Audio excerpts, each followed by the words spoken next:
No more scam guys. আমাদের কিন্তু অনেক সময় তোমরা স্ক্যামের শিকার হতো পাবজিতে ইউসি কিনতে, যে মানে ভাই স্ক্যামাররা যে কি পরিমাণে স্ক্যাম করতো, কত যে আসলে প্রতারণার শিকার হয়েছে ইউসি কিনতে গিয়ে পাবজিতে।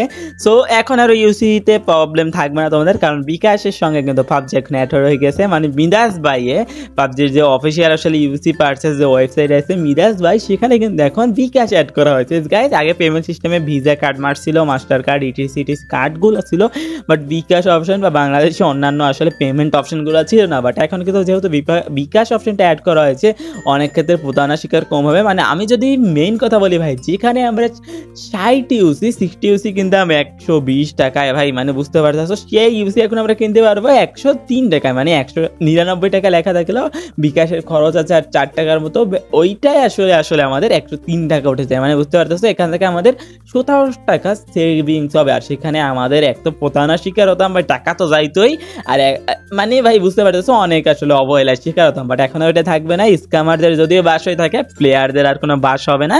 এখন তোমরা মিদাস ভাই এখানে বিকাশ অপশন থেকে পেমেন্টটা করে ইউসি কিনতে পারো। তাছাড়া কিন্তু এখন আসলে মেনটেনেন্সের কারণে আসলে আমাদের বিকাশে একটু আপডেটের কারণে আমাদের কিন্তু এখন এই পাবজিতে মানে মিরাজ ভাই কিন্তু ইউসি সেলটা অপশনটা অফ আছে, মানে বিকাশে এখন লেখা আছে যে আন্ডার মেইনটেনেন্স। সো এটা ঠিক হলে কিন্তু তোমরা অবশ্যই আবার কিনা শুরু করতে পারবে ভাই। মানে এখন একটু মেইনটেন্সে রাখে, কি বড় চেঞ্জেস আনতে পারে কোনো কিছু জানি না কি আনবে, সো ওটা দেখতে হবে তোমাদের। তাছাড়া এখন একটু অপেক্ষা করো ভাই, মানে কিছুটা অপেক্ষা করো, মেইনটেন্স শেষ হলেই আবার কিন্তু বিকাশ অপশনটা চলে আসবে। সো ওকে, সো দেখা যায় কি এখন আসলে স্ক্যামাররা দিন তো শেষ, এখন তোমাদের দিন শুরু। So by.